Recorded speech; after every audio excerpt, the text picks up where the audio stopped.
Hey guys, welcome back to Paulies Sleepers Week 5 NFL action. Let's get right to it. Couple tips this week. Focus on home players with quarterbacks, running backs, and defense. If you have a choice between two players at a position similarly priced, let's go with the home plays. I mean, they always talk about Big Ben's road splits and Drew Brees, but, most of these players are better at home. Last week, some bad advice on Big Ben and Trevor Siemian. That hurt some of our lineups. Hopefully you do a bunch of lineups because I still finished in the money last week because I wasn't overexposed to those players. I just did a few lineups with them. Bell got back last week. I was waiting to say that this week was going to be his get back week, but he did it last week and just went off, so he was definitely worth the money. Hopefully you put him in a lineup or two. I did one with him and Gurley, and that one scored me big.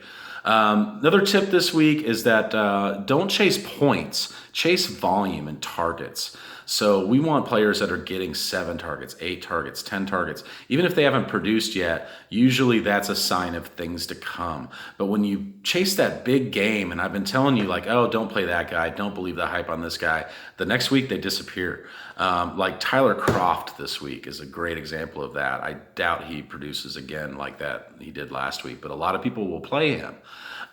This slate works perfect to our strategy, guys. I think we can do a real easy core of defense and tight end and a couple running backs and a couple wide receiver quarterback stacks and some nice value plays to mix in there. And I think we're going to do really good this week. I'm feeling really good about this one. So on the full slate to start first here, we've got a big game on Thursday. So never mind a certain person saying don't play your Thursday players. This week we're going to want to do it. Winston with $6,000 and Evans at $7,900 is a no-brainer. You can also get Adam Humphries in there. He's got 13 points the last 2 games at $3,300. If he gets 13 again at $3,300, that's a steal. Even if he gets 10 points, I'll take it. Cameron Brate was my play of the week last week. He got 18 points and scored a touchdown. Hopefully you put him in the lineups. He was in most of the big winning lineups last week. So we're not going to want to stack all 4 of these guys, but we could stack Winston with Evans and then Humphries or Brate. If you want to do a contrarian stack and you think that Dexter McCourty is going to shut down Evans, do a Winston to Humphries to Brate stack because the New England defense is going to give it up. Also, we have Doug Martin coming back from a suspension. $5,500, I think that's a no-brainer. I don't think the coach is going to bench him or hold him back or anything. They need a win. They're going to play their best player, and New England's 24th against the run. At home, supposedly he's got 2012 Doug Martin legs going. He could be a breakout. I really like that play. Brady's 8K, worth every penny of it. You can't trust their running backs. They're going to throw a bunch. Cooks is the top money play on their team, but he's only had 1 good game out of the last 4. So I'm completely fading him and playing Brady with Hogan. Hogan's got 18, 22, and 17 in the last 3 games, and he's only $6,100. I think he's extremely underpriced here. I think he should be 68 or even 7,000. So stack Brady with Hogan and Amendola too if you want, because he's only $5,000. I think that's a steal. He's a PPR machine. He's not going to score. He won't score, but he's likely to get you 15, 18 points. I think that's a steal at 5K. Gronk's banged up. I mean, when is he not? But he has a thigh issue, so I'm going to fade him this week. And also, the Bucks are 7th against the tight end. So Chiefs, Texans, I said pay up for Kareem Hunt last week. He didn't score, but he had a good game and was worth the money. Sometimes you want to play somebody until they prove you wrong. I'm going to play him again, even though Houston's 3rd against the run, even though they're playing at home. This is a primetime game. I'm not worried about this matchup. At 8,600, I'm paying up for that. Alex Smith is only $5,900 against a middle-of-the-road Houston pass defense. He's still got 27 points against a tough Skins D last week. So I don't mind that play at all, pairing him with Tyreek. And then also Albert Wilson. He's gotten 10 points the last 2 weeks, and he's getting targets. So at $3,300, that could be a good play. Pairing Smith with Tyreek and Wilson is great. Kelsey, I'm fading him too. And this is why. He's had 2 big games at home and 2 disappearing acts on the road. So if this is a trend, I was going to look at last year. I didn't have a chance, but if this is a trend, I'm worried about it, so I'm not playing him. Vikings at Bears. If you were in a 2 defense league, you could play both of these defenses. This could be a very low scoring game, but I like playing either one of these defenses. The Bears have their rookie starting Trubisky. The Vikes are really tough against the run. Xavier Rhodes, who I always talk about, is amazing. Tariq Cohen might be a good play. I mean, I'm worried about his usage. Last week, John Fox would just not give him the rock. I don't get it. Going back to Chiefs Texans, Watson and Hopkins was a great stack last week I told you guys about. They were actually used a bunch in the big tournament lineups. I was looking back at who won. I always look and see who won my tournaments and what did they play, and most of them played that stack.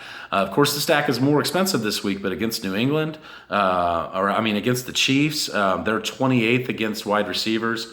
I love it. Will Fuller is 4,400 this week. That kind of goes against what I said earlier. Don't follow that 1 week, but he did it a couple weeks last year too. It's a great matchup, so you can put him in there at 4,400. I don't think you're risking too much. Lamar Miller, people are going to be chasing his points. KC is 4th against the run. I'm not playing it. So on to the main slate.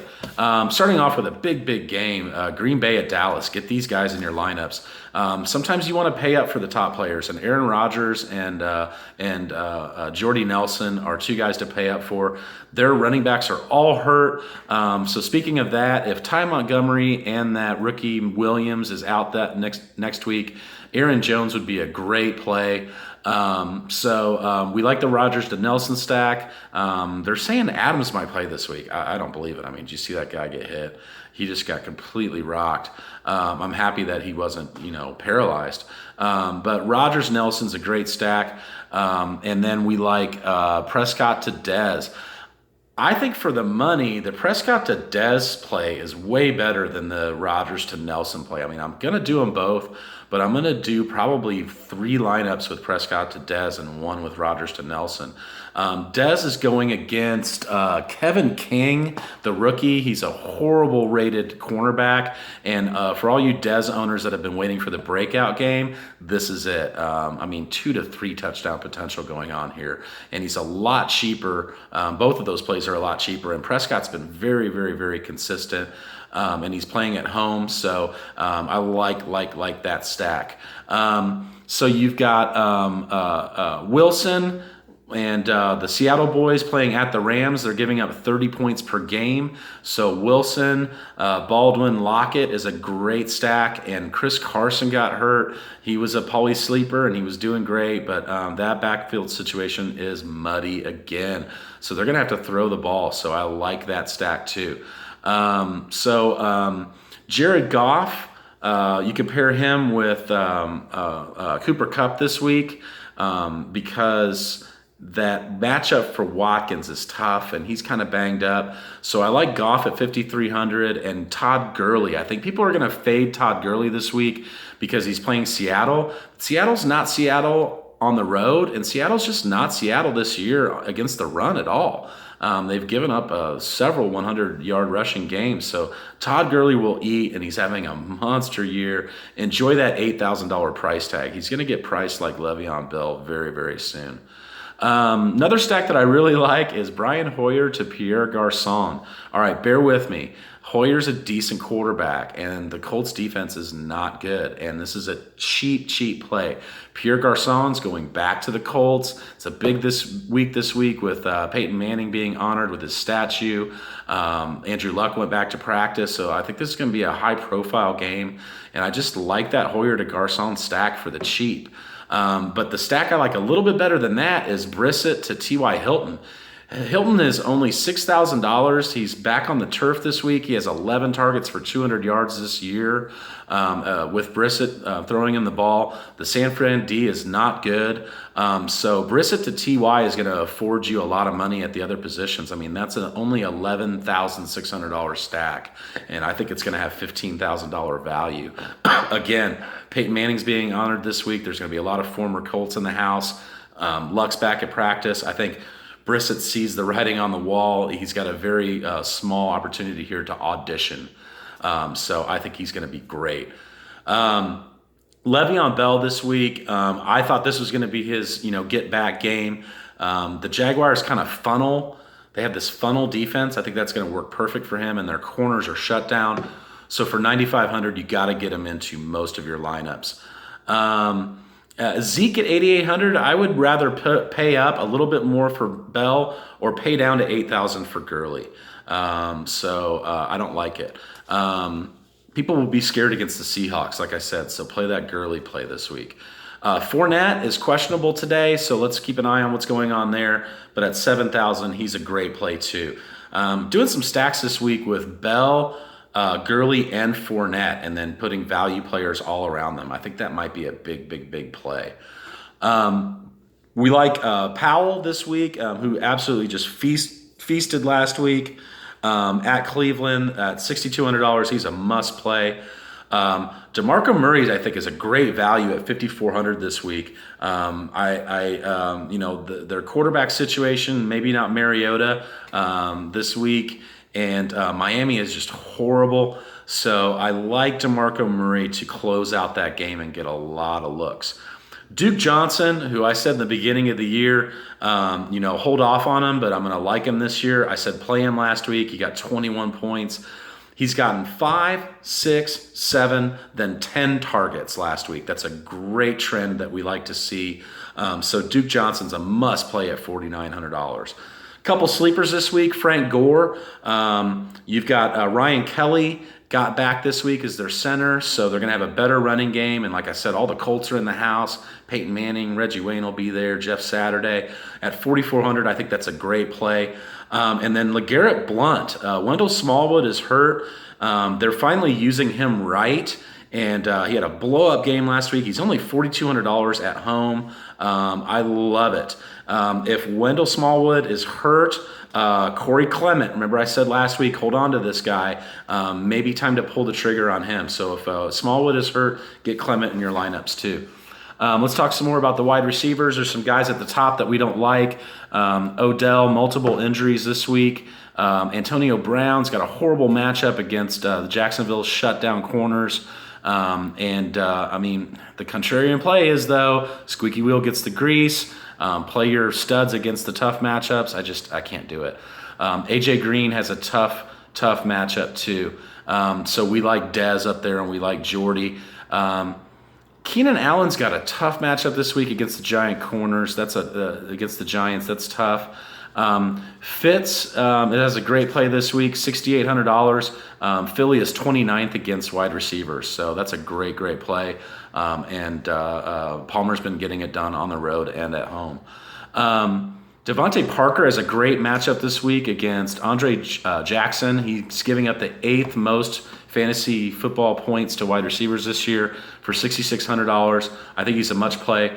Jarvis Landry's all the way down to $5,800. I think he's a great play this week. I'm not saying pair them with Cuddy.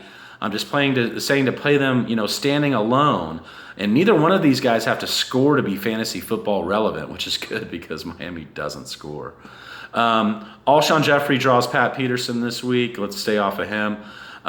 Cooper and Crabtree with EJ Manuel at the helm. They weren't doing good when Carr was throwing. So what do you think is going to happen now? And we'll talk about Baltimore's defense in a second. Devin Funchess just blew up last week, was in a bunch of my cash lineups that hit. He's only $5,600 this week. He's gotten 9 and 10 targets since Greg Olsen has went down. So let's play him on the road against Detroit. I like Rashard Matthews only if Mariota plays. I like Delaney Walker only if Mariota plays.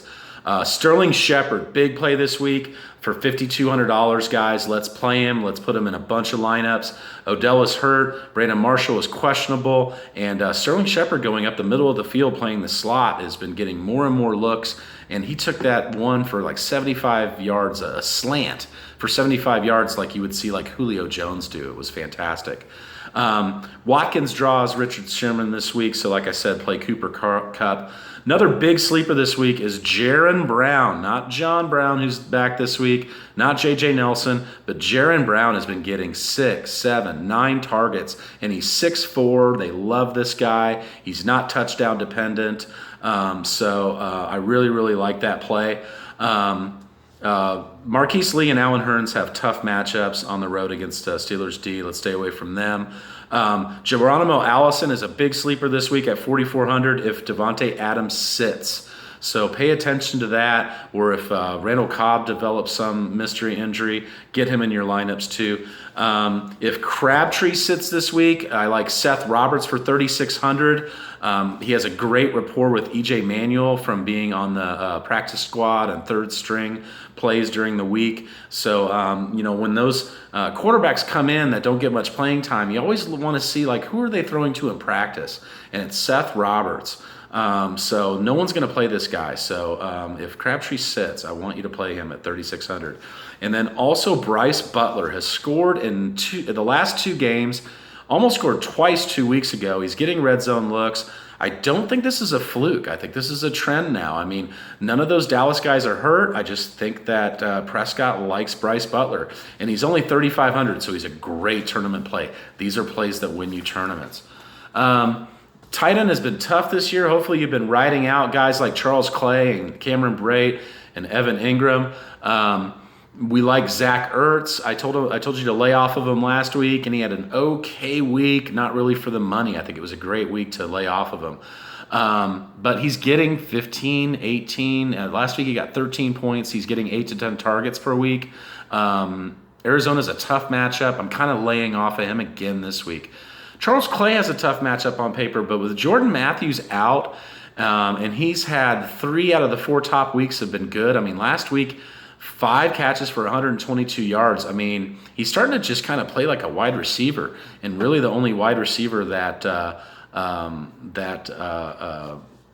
their quarterback, whoever his name is, that he trusts. And I said in the beginning of the year that Charles Clay would be the binky there, would be the blanket, security blanket. Bennett, the team says they want to get him more involved. I'll believe it when I see it. Evan Ingram's targets are going up, 5, 7, 7, 11. At 4,000, he's still cheap. He's got a tough matchup this week. So the sleeper this week is, from the tight end whisperer, Austin Seferian-Jenkins. He's gotten 8 points the last 2 weeks. I think he's a lock for 10 plus this week. Cleveland's 30th against tight ends. He might more likely get 13 to 15 points. So at $3,500, that's a steal. He's going to be in our core lineup. I'm going to have Austin Seferian-Jenkins in a ton of lineups. We mentioned Tyler Kroft, something to keep an eye on. I need to see it again. Don't chase points, guys.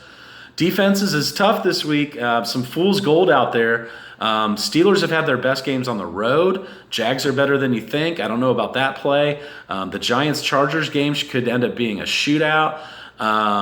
The Hawks on the road versus the Rams, that one's tough. The Rams are scoring 30 points per game. So we're going to focus on 3 matchups. We like the Lions, and they're the number 1 fantasy defense right now. At 3,200, I'll take it. 16, 17, 13, and 12 points, and they're playing Cam at home, and Cam is prone to mistakes. The Eagles at 3,100 at home. The Cards are mistake prone as well, and we love the home matchups. But my play of the week is the Ravens, and I was saying to play them in the beginning of the year. They were doing great. They've fallen off. The one thing that kind of worries me is their trip all the way out to the West Coast, and they did not travel to London very well. But look at it this way, guys. The Raiders have been bad with Carr in the lineup. Now Carr's out, and they've got E.J. Manuel. He's fumble prone. He holds the ball out there like it's a ticking time bomb. He's mistake prone to force balls into coverage. So the Ravens are the play this week at only $2,900. So start your lineups with the Ravens, Austin Seferian-Jenkins, Todd Gurley, and build it from there. Get those stacks in there that we talked about, and I think we're going to do great this week. So we'll talk to you soon, and happy hunting.